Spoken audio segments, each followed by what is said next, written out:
Lucas, capítulo 6. Certo sábado, enquanto Jesus passava pelas lavouras de cereal, seus discípulos começaram a colher e a debulhar espigas com as mãos, comendo os grãos. Alguns fariseus perguntaram: por que vocês estão fazendo o que não é permitido no sábado? Jesus lhes respondeu: vocês nunca leram o que fez Davi quando ele e seus companheiros estavam com fome? Ele entrou na casa de Deus e, tomando os pães da presença, comeu o que apenas aos sacerdotes era permitido comer, e os deu também aos seus companheiros. E então lhes disse: o Filho do Homem é Senhor do sábado. Noutro sábado, ele entrou na sinagoga e começou a ensinar. Estava ali um homem cuja mão direita era atrofiada. Os fariseus e os mestres da lei estavam procurando um motivo para acusar Jesus. Por isso, o observavam atentamente, para ver se ele iria curá-lo no sábado. Mas Jesus sabia o que eles estavam pensando e disse ao homem da mão atrofiada: levante-se e venha para o meio. Ele se levantou e foi. Jesus lhes disse: eu pergunto, o que é permitido fazer no sábado? O bem ou o mal? Salvar a vida ou destruí-la? Então, olhou para todos os que estavam à sua volta e disse ao homem: estenda a mão. Ele a estendeu e ela foi restaurada. Mas eles ficaram furiosos e começaram a discutir entre si o que poderiam fazer contra Jesus. Num daqueles dias, Jesus saiu para o monte a fim de orar e passou a noite orando a Deus. Ao amanhecer, chamou seus discípulos e escolheu 12 deles, a quem também designou apóstolos: Simão, a quem deu o nome de Pedro, seu irmão André, Tiago, João, Filipe, Bartolomeu, Mateus, Tomé, Tiago, filho de Alfeu, Simão, chamado Zelote, Judas, filho de Tiago, e Judas Iscariotes, que veio a ser o traidor. Jesus desceu com eles e parou num lugar plano. Estavam ali muitos dos seus discípulos e uma imensa multidão procedente de toda a Judéia, de Jerusalém e do litoral de Tiro e de Sidom, que vieram para ouvi-lo e serem curados de suas doenças. Os que eram perturbados por espíritos imundos ficaram curados, e todos procuravam tocar nele, porque dele saía poder que curava todos. Olhando para os seus discípulos, ele disse: bem-aventurados vocês, os pobres, pois a vocês pertence o reino de Deus. Bem-aventurados vocês que agora têm fome, pois serão satisfeitos. Bem-aventurados vocês que agora choram, pois haverão de rir. Bem-aventurados serão vocês quando os odiarem, expulsarem e insultarem e eliminarem o nome de vocês, como sendo mal, por causa do Filho do Homem. Regozijem-se nesse dia e saltem de alegria, porque grande é a sua recompensa no céu, pois assim os antepassados deles trataram os profetas. Mas ai de vocês, os ricos, pois já receberam sua consolação. Ai de vocês que agora têm fartura, porque passarão fome. Ai de vocês que agora riem, pois haverão de se lamentar e chorar.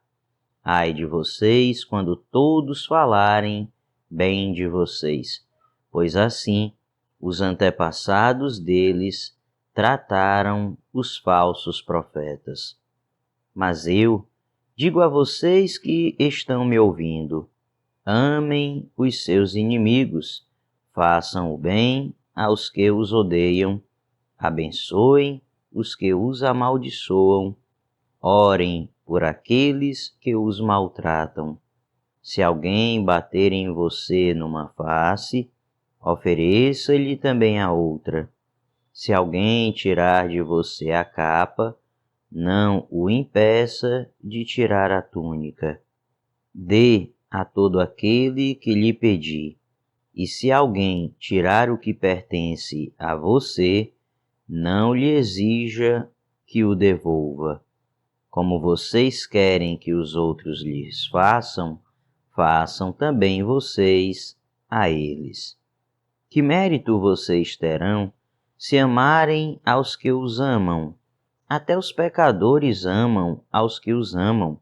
E que mérito terão se fizerem o bem àqueles que são bons para com vocês? Até os pecadores agem assim. E que mérito terão se emprestarem a pessoas de quem esperam devolução? Até os pecadores emprestam a pecadores, esperando receber devolução integral. Amem, porém, os seus inimigos, façam-lhes o bem e emprestem a eles, sem esperar receber nada de volta.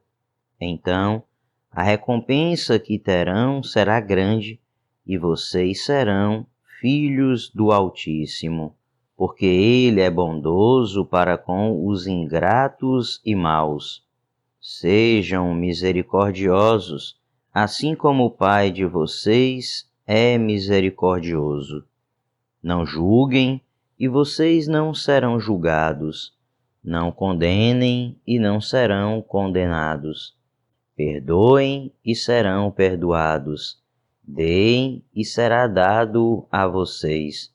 Uma boa medida, calcada, sacudida e transbordante será dada a vocês, pois a medida que usarem também será usada para medir vocês. Jesus fez também a seguinte comparação: pode um cego guiar outro cego? Não cairão os dois no buraco? O discípulo não está acima do seu mestre, mas todo aquele que for bem preparado será como o seu mestre. Por que você repara no cisco que está no olho do seu irmão e não se dá conta da viga que está em seu próprio olho? Como você pode dizer ao seu irmão: irmão, deixe-me tirar o cisco do seu olho, se você mesmo não consegue ver a viga que está em seu próprio olho? Hipócrita, tire primeiro a viga do seu olho, e então você verá claramente para tirar o cisco do olho do seu irmão. Nenhuma árvore boa dá fruto ruim, nenhuma árvore ruim dá fruto bom. Toda árvore é reconhecida por seus frutos. Ninguém colhe figos de espinheiros, nem uvas de ervas daninhas. O homem bom tira coisas boas do bom tesouro que está em seu coração, e o homem mau tira coisas más do mal que está em seu coração, porque a sua boca fala do que está cheio o coração. Por que vocês me chamam Senhor, Senhor, e não fazem o que eu digo? Eu mostrarei com quem se compara aquele que vem a mim, ouve as minhas palavras e as pratica. É como um homem que, ao construir uma casa, cavou fundo e colocou os alicerces na rocha. Quando veio a inundação, a torrente deu contra aquela casa, mas não a conseguiu abalar, porque estava bem construída.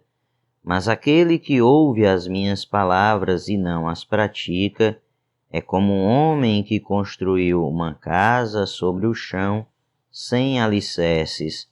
No momento em que a torrente deu contra aquela casa, ela caiu e a sua destruição foi completa. Lucas capítulo 7. Tendo terminado de dizer tudo isso ao povo, Jesus entrou em Cafarnaum. Ali estava o servo de um centurião, doente e quase à morte, a quem seu senhor estimava muito. Ele ouviu falar de Jesus e enviou-lhe alguns líderes religiosos dos judeus, pedindo-lhe que fosse curar o seu servo. Chegando-se a Jesus, suplicaram-lhe com insistência: Este homem merece que lhes faça isso, porque ama a nossa nação e construiu a nossa sinagoga. Jesus foi com eles. Já estava perto da casa quando o centurião mandou amigos dizerem a Jesus: Senhor, não te incomodes, pois não mereço receber-te debaixo do meu teto. Por isso, nem me considerei digno de ir ao teu encontro, mas dize uma palavra e o meu servo será curado, pois eu também sou homem, sujeito à autoridade e com soldados sob o meu comando. Digo a um, vá, e ele vai, e a outro, venha, e ele vem. Digo a meu servo, faça isto, e ele faz. Ao ouvir isso, Jesus admirou-se dele e, voltando-se para a multidão que o seguia, disse: Eu digo que nem em Israel encontrei tamanha fé. Então os homens que haviam sido enviados voltaram para casa e encontraram o servo restabelecido.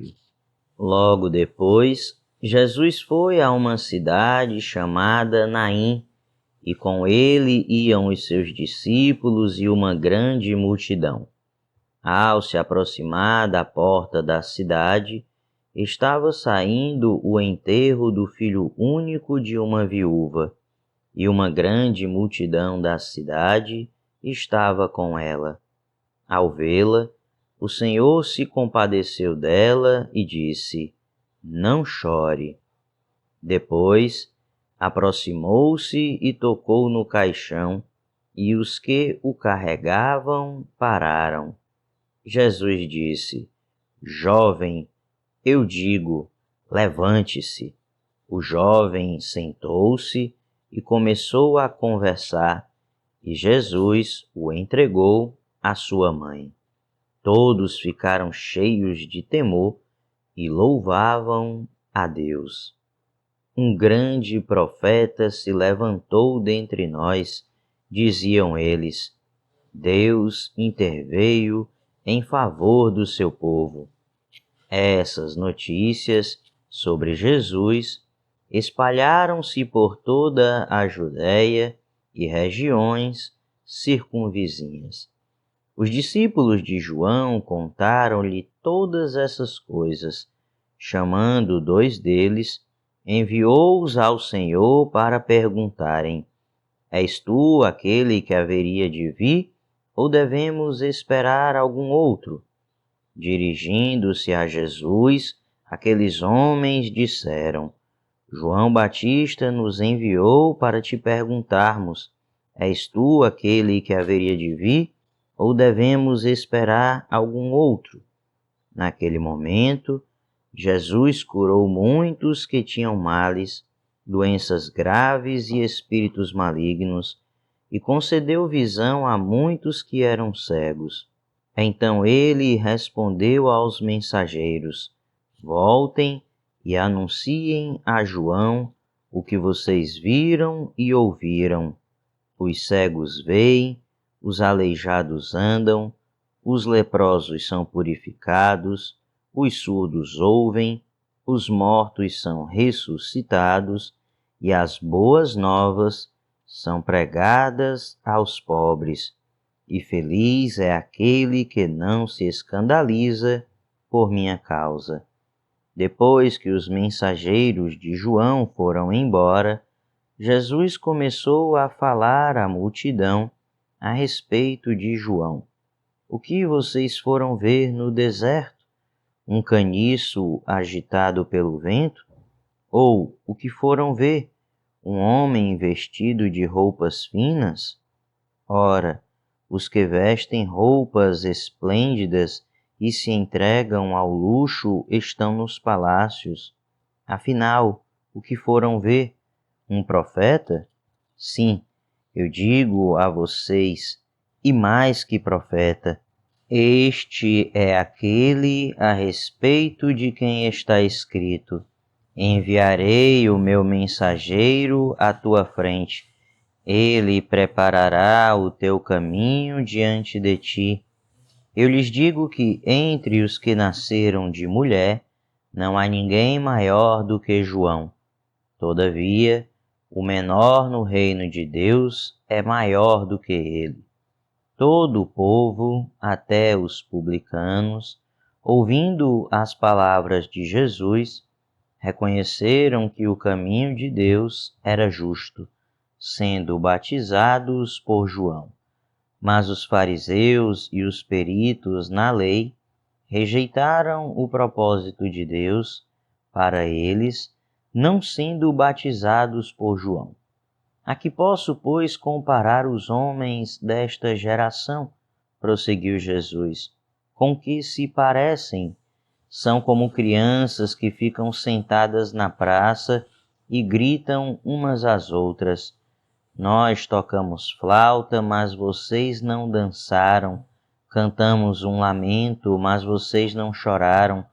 Pois veio João Batista, que jejua e não bebe vinho, e vocês dizem, ele tem demônio. Veio o Filho do Homem, comendo e bebendo, e vocês dizem, aí está um comilão e beberrão, amigo de publicanos e pecadores. Mas a sabedoria é comprovada por todos os seus discípulos. Convidado por um dos fariseus para jantar, Jesus foi à casa dele e reclinou-se à mesa. Ao saber que Jesus estava comendo na casa do fariseu, certa mulher daquela cidade, uma pecadora, trouxe um frasco de alabastro com perfume e se colocou atrás de Jesus a seus pés. Chorando, começou a molhar-lhe os pés com suas lágrimas. Depois os enxugou com seus cabelos, beijou-os e os ungiu com o perfume. Ao ver isso, o fariseu que o havia convidado disse a si mesmo: Se este homem fosse profeta, saberia quem nele está tocando e que tipo de mulher ela é, uma pecadora. Então lhe disse Jesus: Simão, tenho algo a dizer a você. Dize, mestre, disse ele. 2 homens deviam a certo credor. Um lhe devia 500 denários e o outro 50. Nenhum dos dois tinha com que lhe pagar. Por isso perdoou a dívida a ambos. Qual deles o amará mais? Simão respondeu: Suponho que aquele a quem foi perdoada a dívida maior. Você julgou bem, disse Jesus. Em seguida, virou-se para a mulher e disse a Simão: Vê esta mulher? Entrei em sua casa, mas você não me deu água para lavar os pés. Ela, porém, molhou os meus pés com suas lágrimas e os enxugou com seus cabelos. Você não me saudou com um beijo, Mas esta mulher, desde que entrei aqui, não parou de beijar os meus pés. Você não ungiu a minha cabeça com óleo, mas ela derramou perfume nos meus pés. Portanto, eu digo, os muitos pecados dela lhe foram perdoados, pois ela amou muito. Mas aquele a quem pouco foi perdoado, pouco ama. Então Jesus disse a ela: seus pecados estão perdoados. Os outros convidados começaram a perguntar: quem é este que até perdoa pecados? Jesus disse à mulher: sua fé a salvou. Vá em paz.